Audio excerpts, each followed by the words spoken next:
아버지, 우리가 주님 높여드립니다. 이곳에 함께하고 계신 주님, 우리가 무엇보다 성령 충만하여서 민감하게 주님 말씀을 듣고 또 나누고자 합니다. 우리를 부르시고 만드시고 계획하신 주님, 주님의 뜻을 발견하는 귀한 오늘 되게 하여 주옵소서. 모든 영광 하나님께 올려드리며 예수님의 이름으로 기도드립니다. 아멘.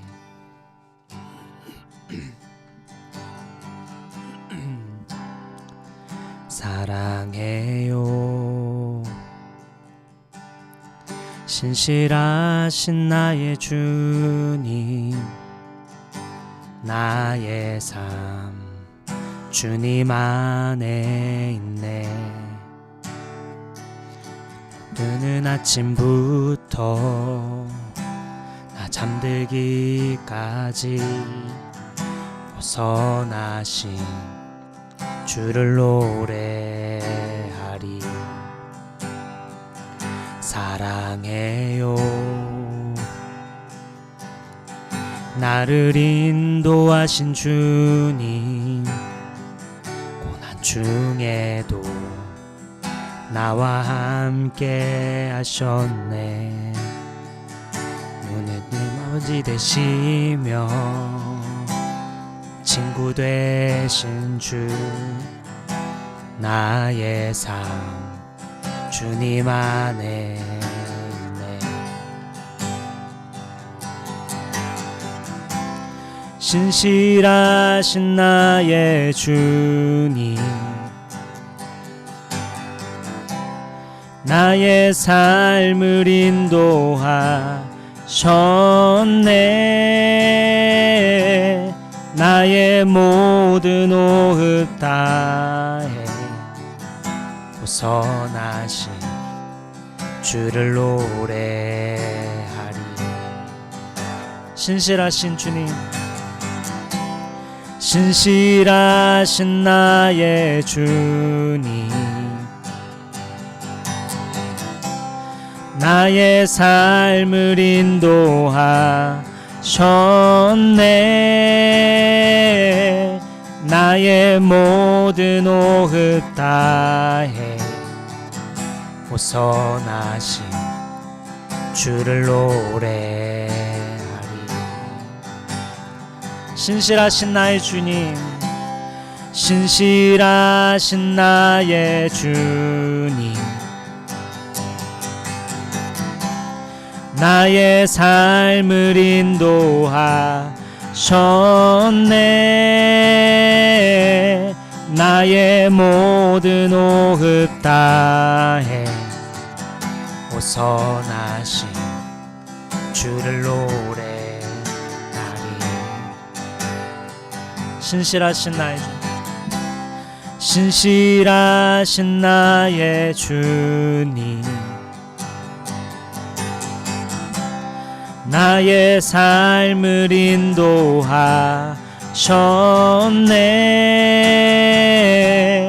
나의 모든 호흡 다해 벗어나신 주를 노래하리. 우리 한 번 더 고백할까요? 신실하신 나의 주님, 나의 삶을 인도하셨네. 나의 모든 호흡 다해 벗어나신 주를 노래하리.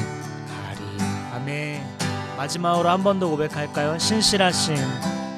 신실하신 나의 주님, 나의 삶을 인도하셨네. 나의 모든 호흡 다해 벗어나신 주를 노래하리.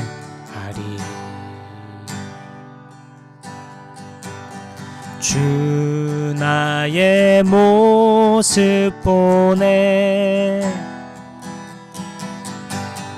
상한 나의 맘 보시네 주 나의 눈물 안에 홀로 울던 맘 아시네 주 나의 모습 보네 주 나의 모습 보네 상한 나의 맘 보시네 주 나의 눈물 안에 홀로 울던 맘 아시네 세상 소망 다 사라져가도 주의 사랑은 끝이 없으니 살아가는 이 모든 순간이 주 은혜임을 나는 믿네 주 사랑 내게 있네 그 사랑이 날 채우네 주 은혜 내게 있네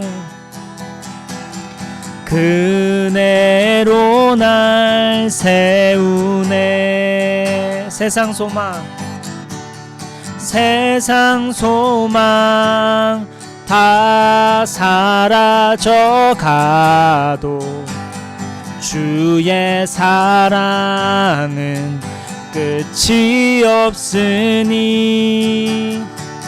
살아가는 이 모든 순간이 주 은혜임을 나는 믿네 세상 소망 사라져가도 세상 소망 다 사라져가도 주의 사랑은 끝이 없으니 살아가는 이 모든 순간이 주 은혜임을 나는 믿네 아멘 세상 소망 다 사라져가도 주의 사랑은 끝이 없으니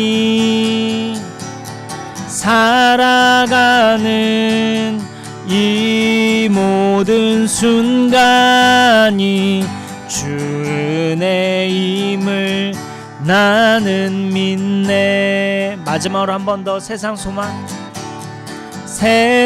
소망 다 사라져가도 주의 사랑은 끝이 없으니 살아가는 이 모든 순간이 주 은혜임을 나는 믿네 살아가는 이 모든 순간이 주 은혜임을 나는 믿네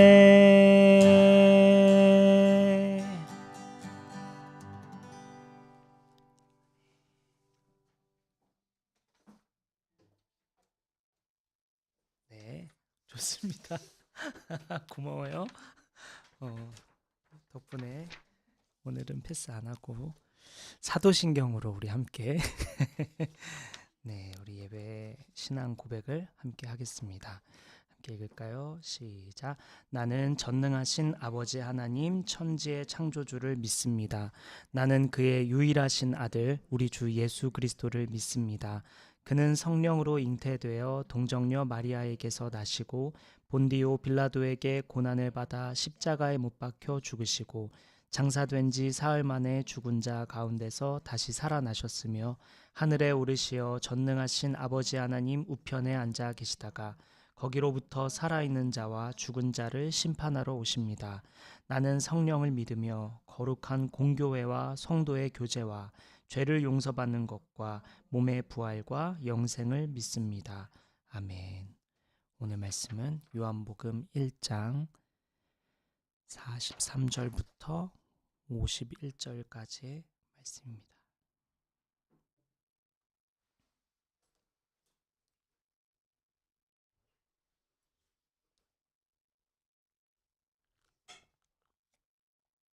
요한복음 1장 43절부터 51절까지의 말씀입니다.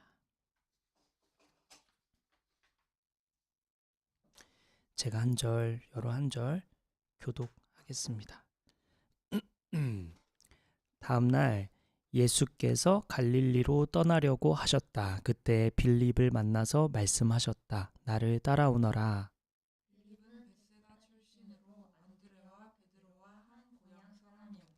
빌립이 나다나엘을 만나서 말하였다. 모세가 율법책에 기록하였고 또 예언자들이 기록한 그분을 우리가 만났습니다. 그분은 나사렛 출신으로 요셉의 아들 예수입니다.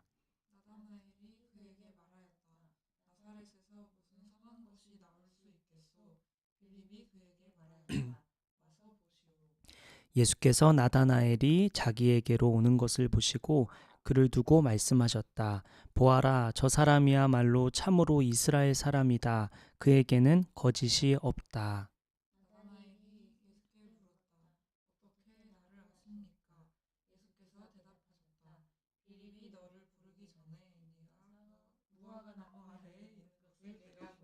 사과가 먹고 싶은 건 아니죠. 네. 나다나엘이 말하였다.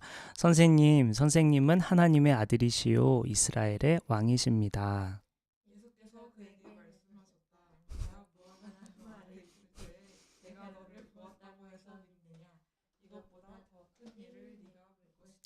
예수께서 그에게 또 말씀하셨다. 내가 진정으로 너희에게 말한다. 너희는 하늘이 열리고 하나님의 천사들이 인자 위에 오르락내리락 하는 것을 보게 될 것이다. 아멘. 여기까지요.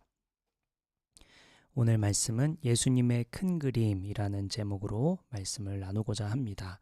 예수님이 제자들을 삼으신 이유, 제자들을 부르신 이유가 무엇일까라는 생각을 할 때 예수님의 큰 그림이 뭘까? 이런 생각을 좀 해보고자 합니다. 우리의 삶도 큰 그림이 각자 있을 거고 한 해를 보내기 전에 보통 한 해 어떻게 보내면 좋겠다 계획하고는 하죠.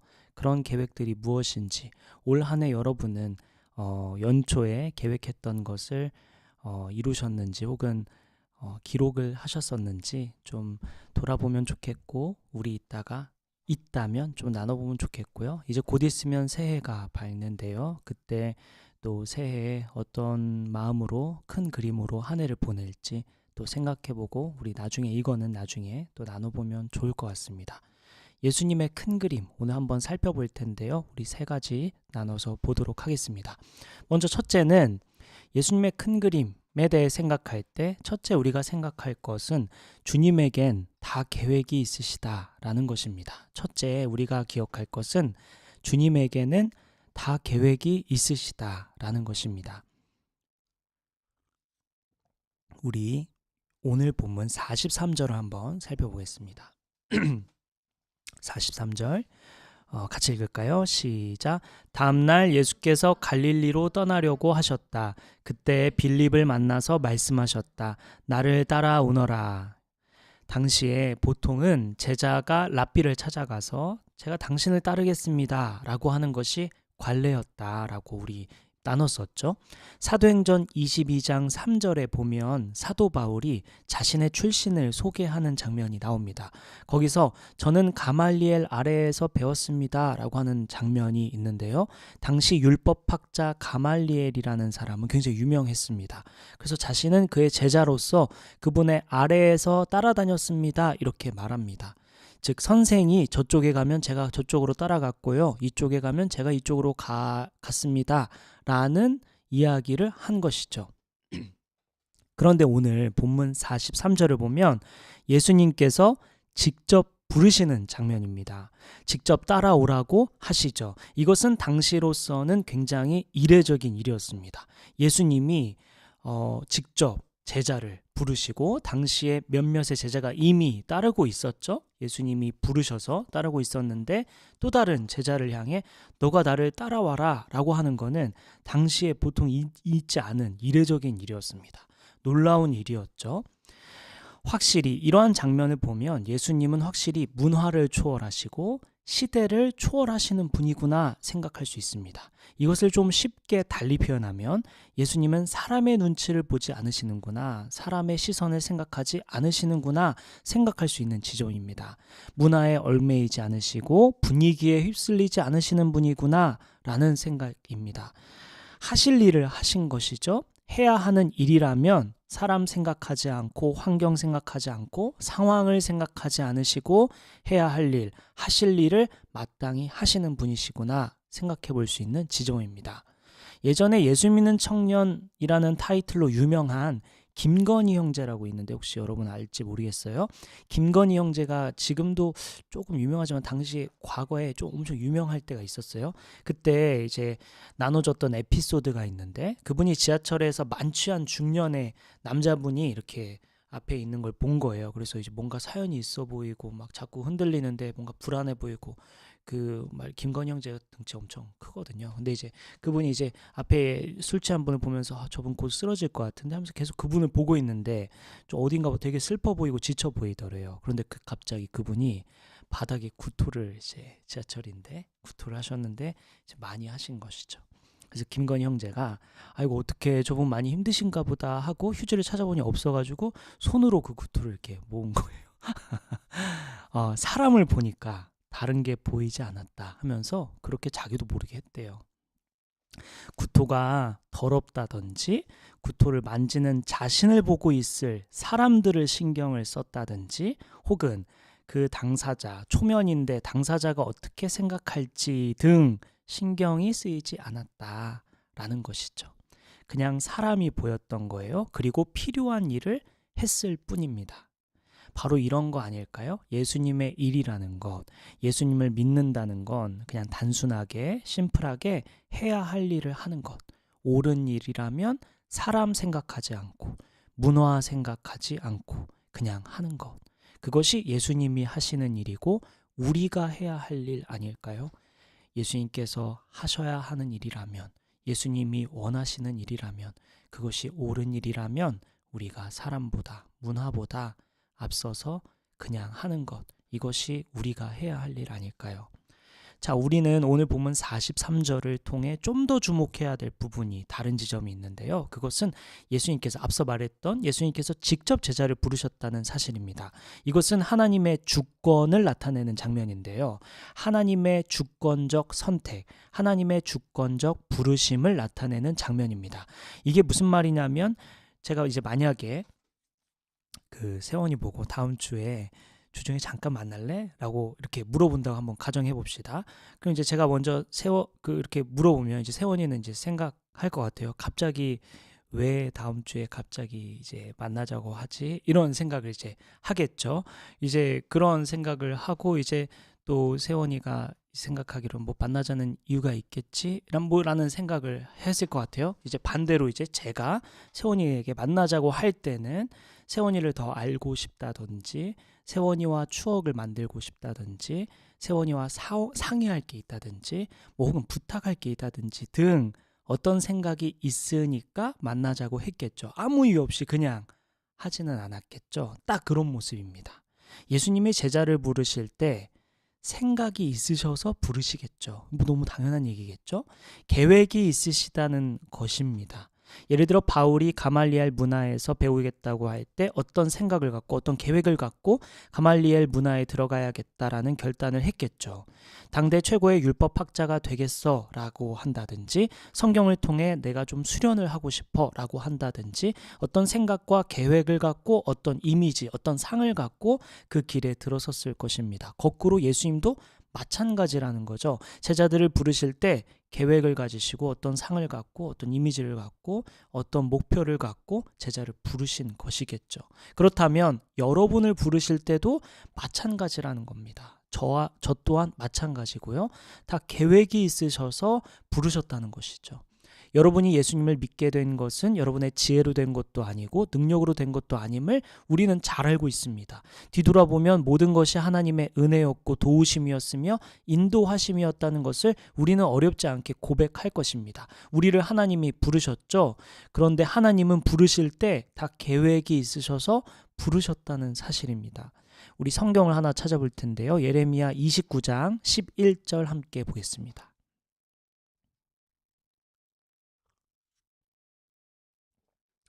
예레미야 29장 11절 말씀입니다. 함께 읽어볼까요? 시작. 너희를 두고 계획하는 있는 일들은 오직 나만이 알고 있다. 내가 너희를 두고 계획하고 있는 일들은 재앙이 아니라 번영이다. 너희에게 미래에 대한 희망을 주려는 것이다. 나 주의 말이다.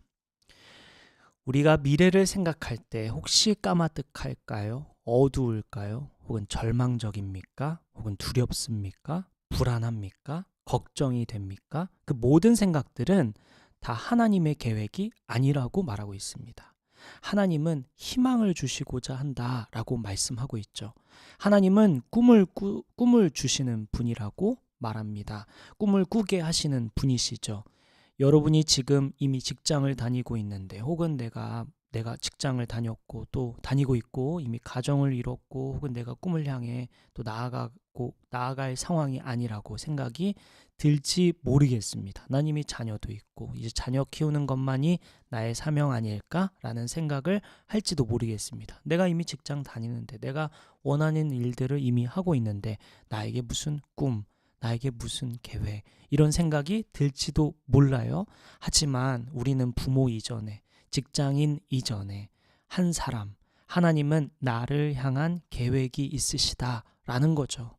하나님께서 우리를 부르실 때 좀 더 큰 계획 아래에서, 그림 아래에서 우리를 부르셨다는 것입니다. 당장 지금 내가 하고 있는 일, 저 같은 경우에 논문, 이게 대체 뭐라고 이게 뭐라고 제가 여기에 흔들리고 여기에 뭐 희노애락에 막 빠지고 막 안 될 땐 너무 힘듭니다 주님, 뭐 이런 생각했다가 잘 풀리면 오늘 너무 기쁘고 막 그런 그게 뭐라고, 논문이 이제 제발. 네. 직장도 마찬가지죠. 이게 뭐라고, 일도 마찬가지죠. 이게 뭐라고, 내가 이거 하나에 내 인생이 이걸 위해 존재한다고 설마 우리가 생각하고 있지는 않겠죠. 내가 자녀를 키우고 있는데 내가 이 자녀를 키우기 위해 존재하는 것은 아닐까라고 설마 생각하고 있지는 않겠죠. 하나님은 더 크신 꿈을 가지시고 계획을 갖고 우리를 부르셨다고 오늘 다시 말씀하고 계십니다. 나를 향한 계획이 무엇일까? 나를 향한 뜻이 무엇일까? 그것을 기억하라고 다시 말씀하시는 것이죠. 우리 성경을 하나 더 찾아볼까요? 에베소서 3장 20절 말씀입니다.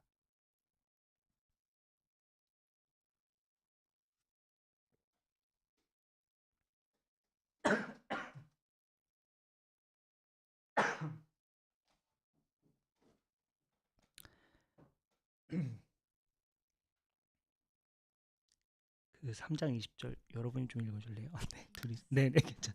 살에 올려가지고 둘이서 읽어주세요. 우리 가운데서 일하시는 능력을 따라 우리가 구하거나 생각하는 것 이상으로 더욱 넘치게 주실 수 있는 분에게. 네, 하나님은 어떤 분일까? 우리가 생각하는 것 이상을 생각하시는 분이다, 이렇게 얘기하고 있죠. 우리가 꿈꾸는 것 이상으로, 우리가 생각하는 것 이상으로, 우리가 상상하는 것 이상으로 주님은 생각하시고 차고 넘치게 채워주시는 분이시다. 이렇게 말씀합니다. 이전에 한번 얘기했던 적이 있는데요. 또 말씀을 준비하다가 생각났어요.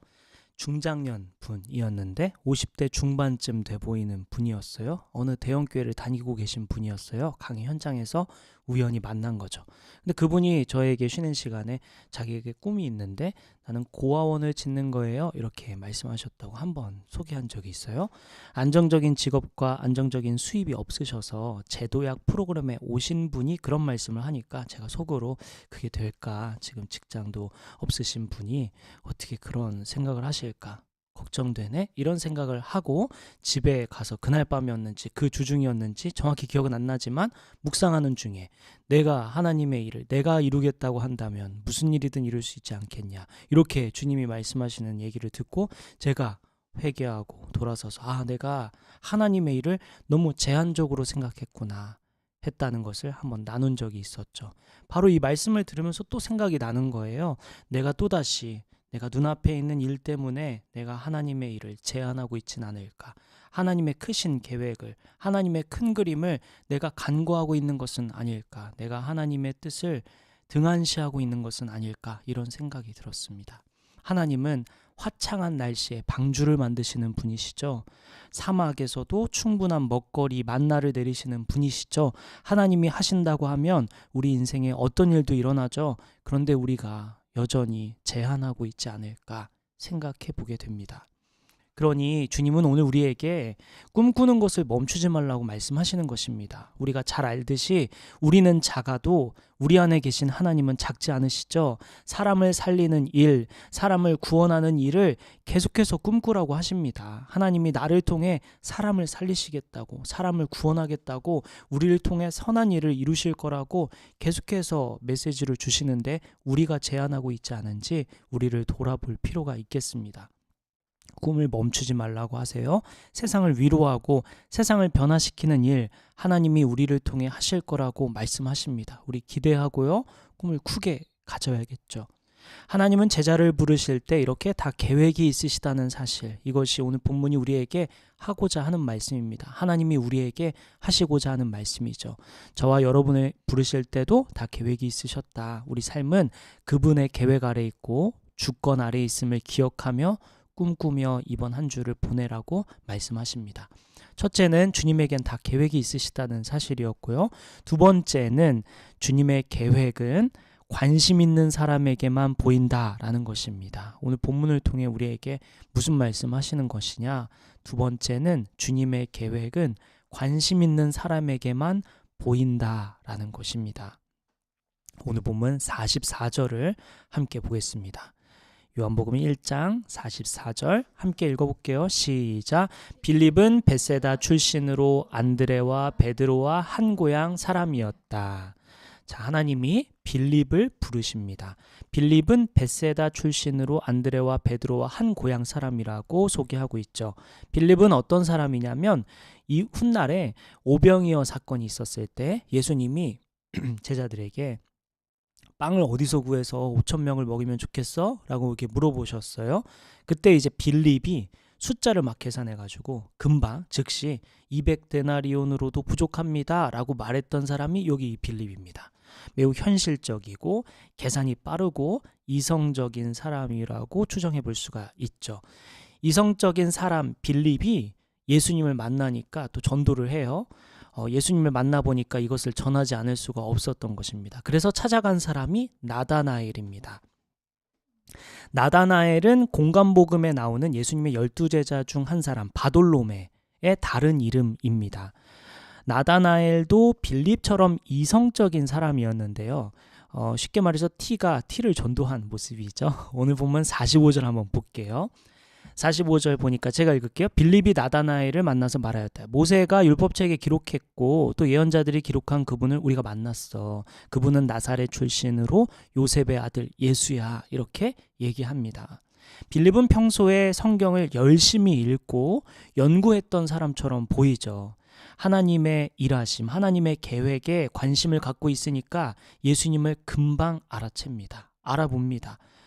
그래서 예수님이 바로 그 아들, 요셉의 아들 예수야. 그분 나사렛 출신인데 우리가 그분 만났어. 기록된 모세의 율법책에 기록되어 있는 그분을 우리가 만났어라고 하면서 지금 전도하고 있는 장면입니다. 그랬더니 나다나엘, 또 이성적인 나다나엘이 이렇게 답변을 하죠. 46절이에요. 나다나엘이 그에게 말하였다. 나사렛에서 무슨 선한 것이 나올 수 있겠소?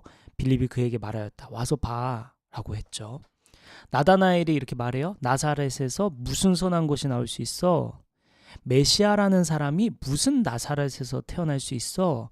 거기서 무슨 선한 것이 나와? 라는 말이에요.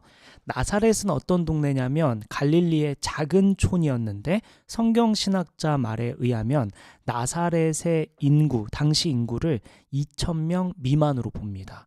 굉장히 작은 마을이었고 또 게다가 나사렛은 구약 성경에서 언급된 적이 없습니다.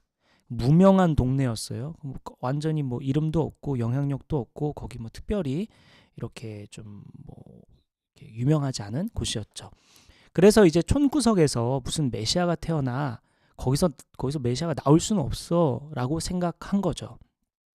구원할 사람, 그리스도, 메시아라면 성경에 능통해야 되고 그러려면 교육이 활발하게 되어 있고 문화적으로 발달한 최소한 소도시 정도는 되어야만 생각을 당시에 했던 것이고 나다나엘은 그렇게 생각했죠. 사람들에게 알려지지도 않은 그곳에서 어떻게 메시아가 나타나겠냐고 생각한 것입니다. 성경을 많이 보고 연구하고 생각해보고 고대하는 사람이 상상해봤을 때 나사렛에서는 나올 수가 없다고 생각한 것이죠. 그래서 제가 이제 궁금해가지고 챗GPT한테 나사렛 동네처럼 한국에서 가장 촌구석이 어디 이렇게 한번 찾아봤어요. 그랬더니 이제 강원도 정선이 나오는데 이제 제 고향이거든요. 가장 촌구석 하니까 제 고향을 이렇게 자존심도 상하고 또 한편으로 또 예수님 조금이라도 이제 닮은 거라고 해야 되나 이런 생각이 또 들기도 하고 네 이런 식인 거죠. 강원도 정선에서 무슨 뭐 예일대 교수가 나와 뭐 이런 느낌의 말이었던 거죠. 거기서 무슨 뭐 유명한 사람이 나와 거기서 뭐 나라를 구할 사람은 어떻게 거기서 나와 말이 돼 거기 사람 있지도 않은 그런 곳에서 이런 얘기였던 거죠. 나다나엘이 그렇게 생각한 이유가 또 하나 있는데요. 성경 때문입니다. 미가서를 한번 찾아볼까요? 미가 5장 2절입니다. 미가 5장 2절입니다.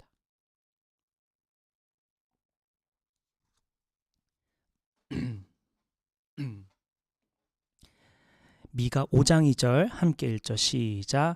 그러나 너 베들레헴 에브라다야 너는 유다의 여러 족속 가운데서 작은 족속이지만 이스라엘을 다스릴 자가 내게서 내게로 나올 것이다.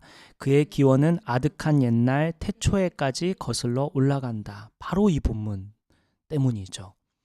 베들레헴 에브라다야 너는 유다 여러 족속 가운데 작은 족속이지만 이스라엘을 다스릴 자가 너에게서 나올 것이다 라는 이 예언 때문에 나다나엘은 그 나사렛이란 동네에서 나올 리가 없지. 베들레헴에서 나왔으면 나왔어도 나사렛에서 무슨 그런 존재가 나와 이렇게 생각한 것입니다. 메시아는 다윗의 동네 베들레헴에서 나타날 것이라고 믿고 있었던 거죠. 성경은 그렇게 예언하고 있기 때문이었습니다. 나다나엘은 성경을 꼼꼼하게 살피고 믿는 사람이었던 것으로 보이죠.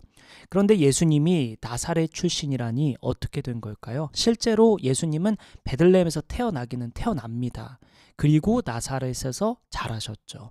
그래서 나사렛 출신이라고 불린 거예요. 이것을 모르는 나다나엘은 이해할 수가 없었던 것이죠. 어떻게 그 촌구석에서 메시아가 나와 게다가 예언은 베들레헴을 지목하고 있는데 어떻게 그럴 수 있어 하고 있는데 빌립이 정 못 믿겠으면 한번 와봐 하고 전도하죠. 나다나엘은 불편한 마음으로 빌립과 함께 예수님께로 나아갑니다. 그 장면 한번 보죠. 본문 47절부터 48절입니다. 47절 제가 읽을게요. 48절 여러분 읽어주세요. 예수께서 나다나엘이 자기에게로 오는 것을 보시고 그를 두고 말씀하셨다. 보아라 저 사람이야말로 참으로 이스라엘 사람이다. 그에게는 거짓이 없다. 나다나엘이 예수께 물었다. 어떻게 나를 아십니까? 예수께서 대답하셨다. 빌립이 너를 부르기 전에 너 무화과 나무 아래에 있는 것을 내가 보았다. 예수님이 나다나엘에게 너는 참 이스라엘 사람이야 라고 말씀하셨어요. 나다나엘이 오는 것을 보고 나다나엘을 향해 그렇게 말씀합니다. 이스라엘 사람이라고 할 때 이스라엘이 누구죠? 야곱입니다. 야곱의 다른 이름이 이스라엘이죠. 원래 야곱이었는데 하나님께서 너는 이제 이스라엘이라 라고 부르겠다 라고 하죠. 그래서 야곱의 자녀, 야곱의 손자, 야곱의 증손자, 야곱의 현손, 야곱의 내손 등 야곱이 이스라엘이라는 이름을 받은 이후에 야곱 이후의 모든 믿는 자들을 야곱의 백성, 다시 말해 이스라엘 백성이라고 불렀죠. 자, 다시 예수께서 나다나엘이 오는 것을 보시고 나다나엘에게 너는 참 이스라엘 사람이구나 하셨는데 그때 너는 야곱의 사람이구나 라는 의미도 되는 것입니다. 그랬더니 나다나엘이 놀라면서 저를 어떻게 하시죠? 라고 물었더니 예수님께서 너는 네가 무화과 나무 아래에 있는 것을 내가 보았단다 라고 답하시죠. 예수님께서 나다나엘에게 너 무화과 나무 아래에 있을 때 내가 봤어. 내가 그것을 알고 있단다 라고 하신 이유가 있습니다. 유대 전통을 보면요. 무화과 나무 아래는 율법을 묵상하고 기도하는 장소로 이해되곤 했습니다. 당시 유대인들 중에 누군가가 나 무화과 나무 아래에 있다 왔어 라고 말하면 아, 너 말씀 읽고 왔구나, 기도하다 왔구나 이렇게 이해했습니다. 그래서 성경학자들은 이 본문을 해석하면서 나다나엘이 혼자서 기도하고 말씀을 읽으면서 묵상하고 또 메시아에 대한 소망을 품고 있었을 거라고 말합니다. 그러니 예수님은 지금 나다나엘을 향해서 너가 무화과 나무 아래에서 나를 고대하고 나를 묵상하던 그때 내가 너를 알고 있고 들었던 걸 내가 보았단다. 근데 너 특별히 최근에 야곱 묵상하지 않았어? 라는 것과 같은 질문인 거죠.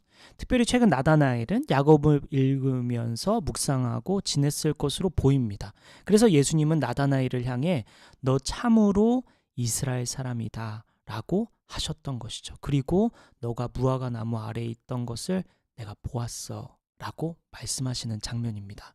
그러니 나다나엘 입장에서는 얼마나 소름 돋는 일입니까?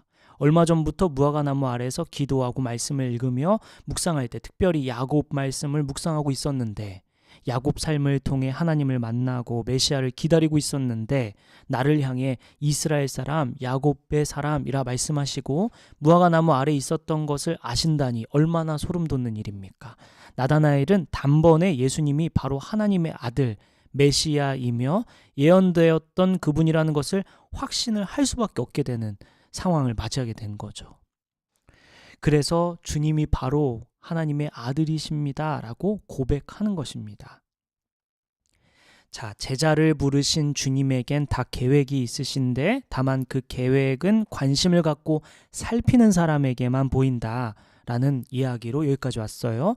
빌립도 나다나엘도 모두 하나님의 말씀을 가까이 하고 연구하고 묵상하고 또 현실의 삶 속에서 실제로 말씀대로 이루실 하나님을 기다렸던 사람들입니다. 그러니 그렇게 고대하는 사람에게 예수님이 현현해 주신 것이죠. 지난 주 중에 여러분은 기도의 자리 얼마나 언제 계셨고 말씀을 언제 어떻게 읽으셨습니까? 경건의 자리를 어떻게 지켜오셨나요?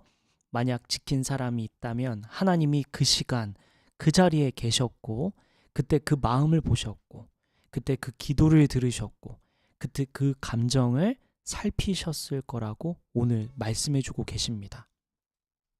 오늘 본문의 나다나엘을 정확히 짚으셨듯이 우리 경건의 자리, 우리 거룩한 자리, 오늘 우리의 하늘의 자리로 나아갈 때 하나님은 주목하시고 들으신다는 것을 오늘 본문을 통해 또 말씀해 주시는 것입니다.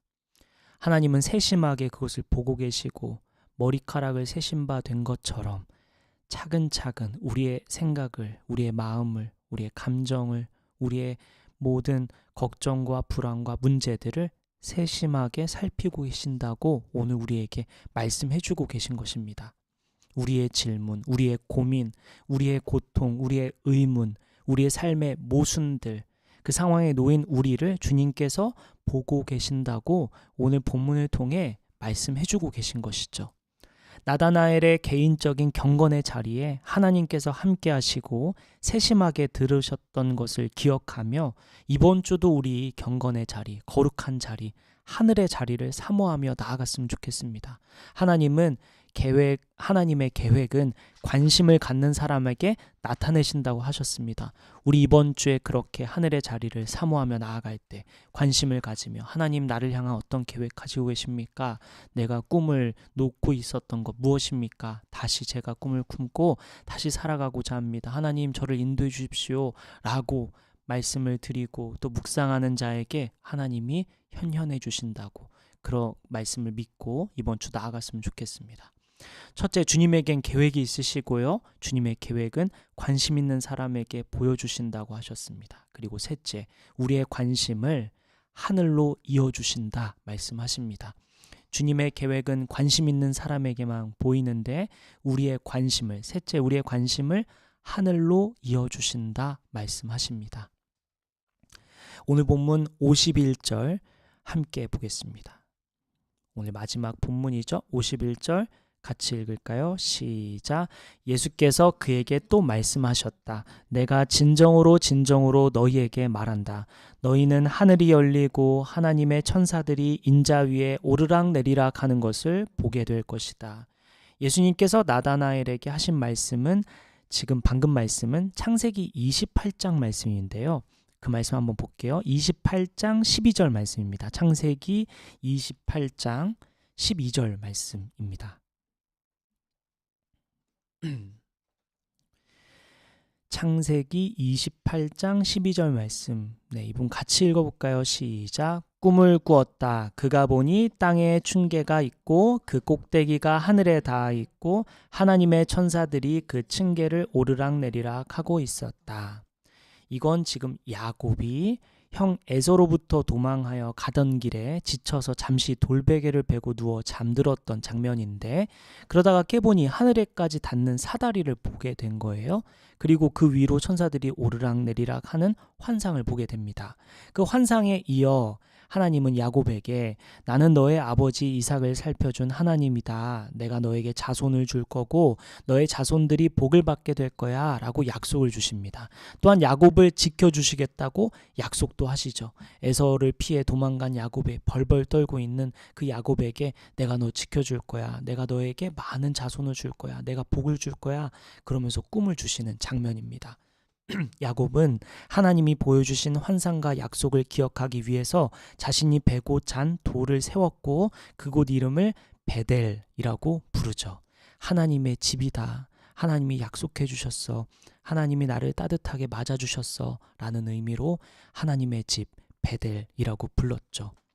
나다나엘이 무화과 나무 아래에서 야곱을 묵상했을 거라고 했죠. 예수님은 나다나엘이 오는 것을 보시고는 너는 참 이스라엘 사람, 너야말로 참 야곱의 백성이구나 라고 말씀하셨고 무화과 나무 아래서 야곱을 묵상했던 나다나엘 입장에선 소름 돋는 일이었을 거라고 했어요. 그런데 한 번 더 소름 돋는 것은 바로 이 지점이죠. 너가 무화과 나무 아래서 베델에서 만난 야곱을 묵상했지, 야곱이 하늘을 오르락내리락 하는 환상을 보았지, 너 또한 그 베델을 경험하게 될 거야 라고 말씀해 주시는 장면이죠. 근데 이번에는 특별히 한 가지가 더 덧붙였는데요. 하나님의 천사들이 인자 위에 오르락내리락 하는 것을 보게 될 거다라고 말씀하십니다. 원래 야곱은 사다리 위에 층계 위에 천사들이 오르락내리락 했는데 예수님은 지금 나다나엘에게 인자 위에 오르락내리락 할 거야 라고 말씀하고 계십니다. 여기서 인자가 예수님을 의미하죠. 즉 예수님이 중보자가 되셔서 하늘과 땅을 잇는 존재임을 너가 보게 되고 알게 될 거야 라는 말입니다. 다시 말해 베델에서 그때 야곱이 본 사다리, 그 사다리가 땅과 하늘을 연결했었지, 그 사다리, 하나님과 사람을 잇는 통로가 바로 나 예수야 라는 것을 가르쳐 주신 것이죠. 예수님은 무슨 일을 하시는가? 하늘과 땅을 이어주시는 분이시죠. 땅에서 하늘의 일을 하십니다. 땅에서 하늘을 보게 하십니다. 우리도 그렇게 살라고 오늘 주님은 우리에게 말씀하고 계신 것입니다. 예수님은 우리에게 이러한 사명을 주고 계신 것이죠.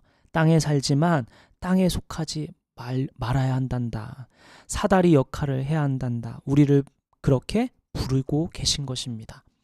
나다나엘에게 주신 비전이 우리에게도 동일하게 주어집니다. 우리는 사다리라고, 중보자라고, 사람과 하나님을 연결해주는 사다리라는 것을 다시 말씀해 주시고 부르고 계신 것입니다. 오늘 저와 여러분에게 우리에게 삶의 방향을 다시 한번 가르쳐 주시는 것이죠. 하나님께서 예수님을 통해 우리에게 지금 말씀하시는 것은 너는 사다리란다.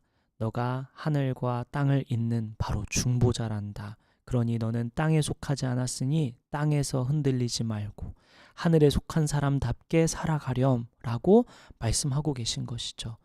땅에서 일어나는 모든 일들이 내 일이라고만 여겼던 그러한 생각에서 벗어나 한 발짝 물러서서 하늘의 시선으로 이 땅을 보라고 다시 말씀하시는 겁니다. 하늘에 속한 사람답게 흔들리지 말고 굳건하게 마음을 지켜 걸어가라고 오늘 우리에게 말씀하시는 것이죠. 하나님은 오늘 3가지 말씀해 주셨어요. 여러분에게 계획이 있으셔서 부르셨다는 그 사실, 하나님에겐 큰 그림이 있으시니 우리가 당장의 눈앞에 있는 일들 혹은 가정에만 머물러 있을 것이 아니라 더 크게 하나님의 계획을 살피라고, 큰 그림을 보라고, 잊지 말라고 말씀하셨습니다. 그리고 그러한 계획에 관심을 가진 사람에게 하나님께서 놀라운 현현해 주시는, 놀라운 일들을 보여주시고 자신을 현현해 주시는 분이심을 우리가 보았습니다. 그리고 마지막 3번째로 하나님은 우리의 관심을 결국 하늘로 이어주셔서 하늘에 속한 사람답게, 사다리답게 살아가게 오늘 우리를 부르셨습니다. 하나님께서 여러분에게 어떤 말씀을 하고 계십니까? 어떤 결단을 하길 원하십니까? 우리 오늘 함께 기도하면서 우리 결단한 것을 우리 나누어 보면 좋겠습니다. 기도하죠. 다른 것보다 말씀을 묵상하면서 돌아보면서 내게 주신 말씀이 무엇인지, 여러 말씀 중에 나에게 하시고자 하는 말씀 이거였구나 하는 것이 무엇인지 돌아보며 하나님 앞에 그것을 두고 같이 주님과 대화하며 기도했으면 좋겠습니다. 기도하겠습니다. 아버지, 그렇습니다. 주에게 땅의 시선에 머물지 말고 하늘의 시선으로 우리의 인생을 돌아보고 우리 가정을 보고 직장을 보고 우리의 일들을 보라고 하시는 주님, 제가 혹시 하나님을 제한하고 있지는 않았습니까? 하나님을 작게만 보고 있지는 않았습니까? 주여,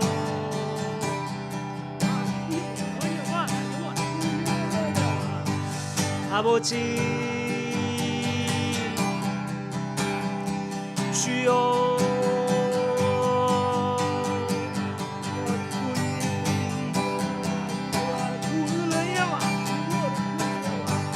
아버지, 주여,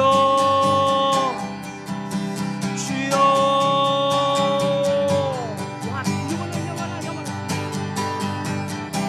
아버지,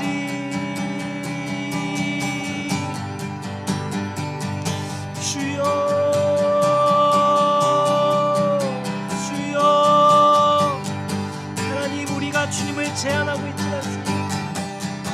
아버지, 당장 눈앞에 있는 일 때문에 아버지, 하나님의 일을 간구하고 있지는 않은지요, 우리를 통해 세상에 선한 영향을 끼치고 또 사람을 살리며 사람을 구원하고자 하는 하나님의 뜻을 주님, 우리가 간구하고 있지는 않았습니까? 아버지, 우리를 성령 충만케 하여 주셔서 하늘의 시선으로 다시 인생을 살아가게 하여 주옵소서. 우리 인생을 어떻게 살아가야 할지 그 사명을 다시 깨닫는 우리 모두가 되게 하여 주시옵소서. 우야와 라이와 우와라야. 아버지, 우리 연약하고 영악하여서 아버지, 우리의 생각 간사하여서 하나님, 우리가 자꾸 우리의 일에만, 그 작은 일에만 몰두하게 됩니다. 우리를 불쌍히 여겨주시고 성령 충만케 하여 주셔서 아버지, 성령의 인도하심 따라 예민하게 민감하게 하나님 뜻 안에 거할 수 있도록 인도하여 주옵소서. 성령님 우리를 불쌍히 여겨 주옵소서. 성령님 우리를 다시 살게 하여 주옵소서. 보아라야 주여 주여 주여 주여 주여. 우리 마지막으로 한 가지 더 기도할 때 여러분 개인 기도 제목 가지고 나아가고요. 무엇보다도 우리 지난주부터 기도하고 있는 우리 한 영혼을 위해 계속해서 기도합시다. 영혼 구원을 위해 기도합시다. 하나님, 우리가 살아있는 동안에 많은 일들을 해야겠지만 누군가를 살리고 선한 일을 하고 선한 영향을 끼쳐서 누군가의 삶을 보다 풍성하게 아름답게 쉼을 누리게 하고 숨 쉴 수 있도록 하는 것이 우리의 일이겠지만 무엇보다도 궁극적으로 영혼 구원이 우리의 사명임을 다시 한번 기억하며 우리 영혼 구원을 위해서 주변에 하나님을 알지 못하는 영혼들을 위해서 잠깐 기도하고 개인 기도 제목 가지고 우리 서로의 기도 제목 가지고 함께 기도하며 나아갔으면 좋겠습니다. 기도하겠습니다.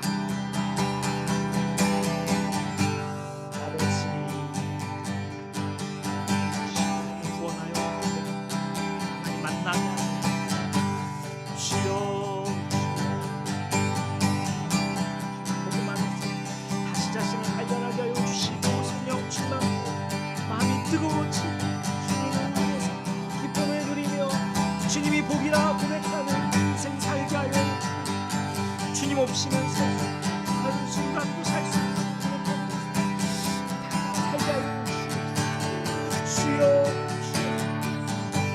아버지 아버지 그 인생 가운데 주님이 친구가 되어 주시 주님이 그를 만나 주옵소서.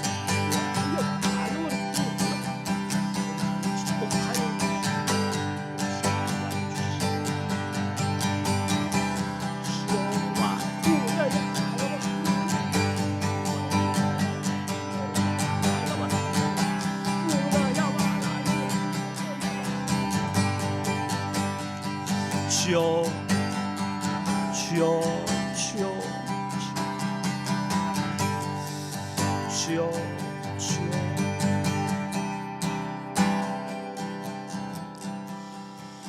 주여.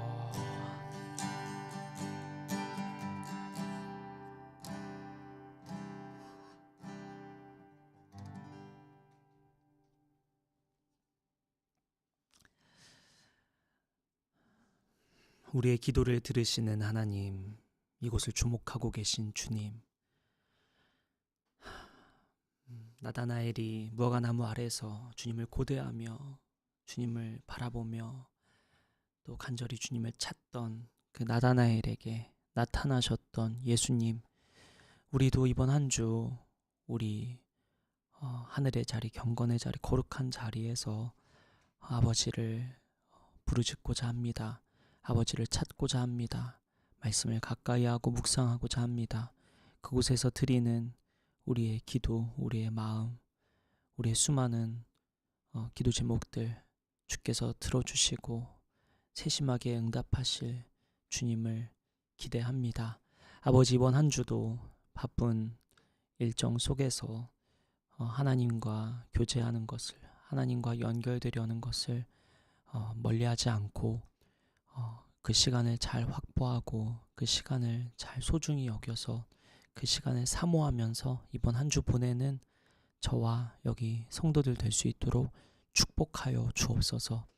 아버지, 우리는 연약하여서 우리 완악해서 우리 끊임없이 우리 눈앞에 있는 작은 일에만 몰두하게 됩니다. 성령님, 우리를 불쌍히 여겨주시고 우리를 성령 충만케 하여 주셔서 크게 보고 더 넓게 볼 수 있는 눈을 주시고 마음을 주옵소서. 그래서 아버지, 우리가 당장 눈앞에 있는 일에 흔들리고 또 이렇게 따라가느라 정신없이 살아가는 것이 아니라 잠시 멈추어서 하늘의 시선으로 우리를 살피고 또 옆에 있는 사람을 살피고 저 멀리를 볼 수 있는 그런 마음과 눈을 가질 수 있도록 인도하여 주시고 축복하여 주옵소서. 이번 한 주도 주님 손에 맡겨드립니다. 또 우리 기도 자리에 영혼 구원을 위해 포기하지 않고 끝까지 계속해서 기도하며 하나님의 일을 보는 우리 모두 되게 하여 주옵소서. 하나님께서 합력하여 선을 이루시고 아름답게 우리 모든 것들을 세워가실 주님을 기대하고 감사드리며 이 모든 말씀 우리의 길이요 진리요 생명이신 우리를 위하여 죽으시고 다시 사신 예수님의 이름으로 기도드립니다.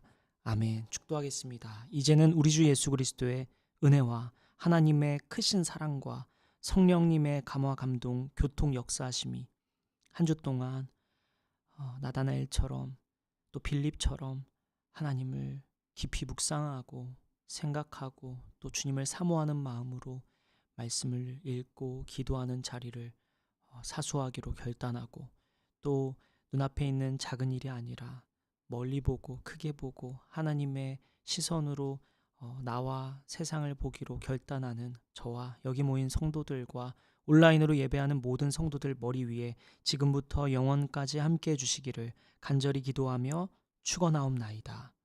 아멘.